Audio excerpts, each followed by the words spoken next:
राधे राधे महाराज जी मेरे जीवन में एक बाधा आ रही है। मैं एक डिप्रेशन का बहुत ज़्यादा अवसाद हो रहा है, इसके मैं कैसे बाहर? देखो, हम पक्की बात तुम्हें कह रहे हैं, ये पाप का परिणाम है। जब हम मनमानी आचरण करते हैं तो हमारा मन ही हमको कष्ट देने के लिए तत्पर हो जाता है। जो अंदर सद्गुरु बैठा हुआ बोल रहा है ये नहीं करना, हम उसकी अवहेलना करके जब मनमानी आचरण करते हैं तो यही मन हमें दुख देने लगता है। मन का बार बार ओवरथिंकिंग, बार बार इसका ऐसा चिंतन करना, बार बार भोगों का चिंतन करना, बार बार, तो ये हमारे को कमजोर कर रहा है। तो वही भयावह चिंता, भय, शोक, इससे बचना है तो एकमात्र श्री भगवान का आश्रय लेकर भजन करते हुए धर्मपूर्वक चलो। कोई डिप्रेशन नहीं रहेगा, और धर्मपूर्वक नहीं चलोगे तो डिप्रेशन है, मार देगा। यही मन तुम्हें जेल पहुंचा देगा, यही मन तुम्हें नर्क पहुंचा देगा। इसीलिए यह अध्यात्म बना हुआ है। डिप्रेशन किस बात का है? क्यों डर रहे हो? तुम्हारा पाप तुम्हें डरा रहा है। तुम बिल्कुल खुला बच्चा मानना, ये तुम्हारे आचरण का फल तुम्हें प्राप्त हो रहा है और कोई नहीं है। कोई डिप्रेशन किस बात का?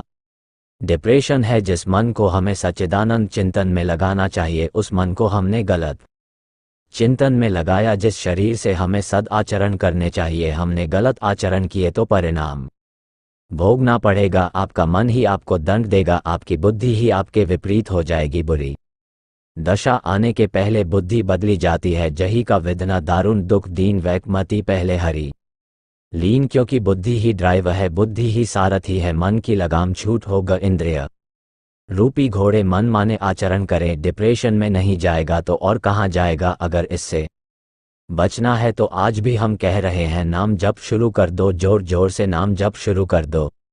जो नाम प्रियो राम कृष्ण हरि राधा, जो नाम प्रियो नाम जप शुरू कर दो और गंदे आचरणों का त्याग कर दो, जिससे ब्रह्मचर्य पुष्ट हो। अभी कुछ दिन वो आचरण करो, अभी देखो ठीक होने लगे, अभी डिप्रेशन ठीक हो जाएगा। हम आपसे कह रहे, ब्रह्मचर्य पर दृष्टि डालो, ब्रह्मचर्य का सुधार करो। बुरे आचरण जो करते हो उनको छोड़ दो और नाम जप करो। अभी आनंदित ना हो जाना तो बताना, अरे आनंद, अरे ऐसा आनंद, प्रसन्न आत्मा, भारी से भारी दुख में भी आनंद की उफान आती है। भगवत स्वरूप हो आप, कोई आप जान नहीं रहे अपने स्वरूप को। आप शरीर को लेकर के ऐसे आचरण कर रहे, तो इसीलिए धकता ज्ञान चला जा रहा है। नहीं, आनंद कहीं से आना है क्या? हमारा आनंद स्वरूप है, हमारा आनंद अखंड है। कोई किसी क्रिया या साधना से थोड़ी आनंद आता, साधना से साधनों का त्याग होता है, असाधन त्याग हुए अपने आप। जैसे जल निर्मल और शांत हो तो उसके नीचे क्या हमें दिखाई देता है, ऐसे ही हमारा मन निर्मल और एकाग्र हो तो परमात्मा बोध होने में देर थोड़ी लगती है। हमारी बात समझ रहे हो? आचरणों पर सुधार करो, आप समझ पाए। दवाई खा रहे डिप्रेशन की, महाराज दवाइयाँ खा, लेकिन दवाइयों से कुछ असर नहीं हुआ। हमारी दवाएं खाओ, राधा राधा राधा, हम तो वृंदावन वासी है। अब हमसे पूछो मत कि दवा कितने दिनों में फायदा करेगी। महाराज जी, किसी भी क्षेत्र में जाता हूँ उसमें सफलता नहीं मिल पाती। हम सफलता की बात नहीं कहते, हम शांति की बात कहते हैं, हम आनंद की बात कहते हैं। आनंद से बढ़कर कोई सफलता होती है? हम जितनी क्रियाएं करते हैं आनंद के लिए करते हैं, लेकिन उन क्रियाओं को परिणाम हमें दुख क्यों मिलता है? क्योंकि हम आनंद से रहित है। हम वो क्रियाएं जो कर रहे हैं हमें आनंद को धकने वाली क्रियाएं है, करते हैं सुख के लिए और भोग रहे हैं दुख। इसका मतलब है कि हमारी क्रियाएं गलत है। अगर हम सत्शास्त्र सम्मत क्रिया करेंगे, भगवत अर्पित क्रिया करेंगे, अरे बहुत आनंद का मार्ग है अध्यात्मा। ऐसा डिप्रेशन काहे का डिप्रेशन? अरे तुम आनंद के मार्ग में नहीं चल रहे हो, इसीलिए डिप्रेशन है। कोई डिप्रेशन मचाने मब क्या परेशानी? सोचा ही तो है ना, ये अध्यात्म सोच बदल देता है। सोच, अगर सोच पॉजिटिव हो जाए तो अभी आनंद जाए, नेगेटिव सोच परेशानी पैदा कर दी। और सही पूछो तो आगे चल करके ना पॉजिटिव रह जाती है ना नेगेटिव रह जाती है। ये परम लाभ हुआ, ना कोई सोच रह गई है, ना कोई चिंता रह गई है। एक अखंड आनंद, एक अद्भुत प्रसन्नता। क्यों? ये हमारा स्वरूप है, ये कहीं ऐसी आला जाला नहीं, यही हमारा स्वरूप है। हम अपने स्वरूप को भूल करके जो दे भाव से आचरण कर, तो ये जो आजकल थोड़ा सा पराजय हुई, देखो शास्त्र का ज्ञान ना होने के कारण कितनी बड़ी हानि समाज में है। थोड़ी सी हानि हुई, अब जीना क्या पराजय हो?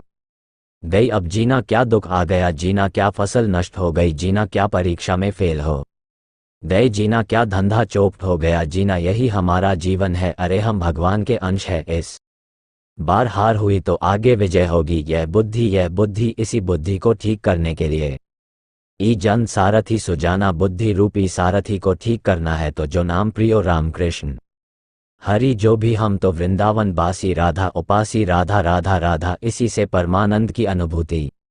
राधा राधा राधा, आपको जो नाम प्रियो नाम जपना शुरू करो। ठीक है, कोई नशा तो नहीं करते? हाँ बढ़िया। कोई गंदी बातें आचरण बंद करो, गंदे दृश्य देखना, गंदी क्रियाएं, गंदे विचार जब रोकोगे तभी आनंद की अनुभूति होगी। ठीक है, और कोई डिप्रेशन नहीं, तुम्हें कोई डिप्रेशन नहीं। छोड़ कि मुझे डिप्रेशन है, पहले ये छोड़। सबसे बड़ी, एक आदमी को किसी डॉक्टर ने कह दिया कि अब तुम जल्दी मर जाओगे। अब वो ये सोचकर मैं जल्दी मर जाऊंगा बहुत। तो स्वामी सच्चिदानंद जी एक सन्यासी थे, जब उनके यहाँ घर में गए तो बताया कि वो ऐसी स्थिति में, तो उन्होंने कहा वो गए, उन्होंने ऐसे लीला की नाड़ी पकड़ी, बोले नहीं वो योग तो खत्म हो गया, अब तो आप कभी अब उठ के चलने लगा, वो आराम से एकदम पूरा नॉर्मल जीवन हो गया। सोच दिमाग, तो आज से तुम मान लो कि तुम्हारा डिप्रेशन खत्म, मान लिया। अब मत कहना डिप्रेशन है, और राधा राधा जपो और अच्छे आचरण करो और खूब अपने कार्य करो, जो घर के कार्य है पवित्र कार्य करो, माता पिता की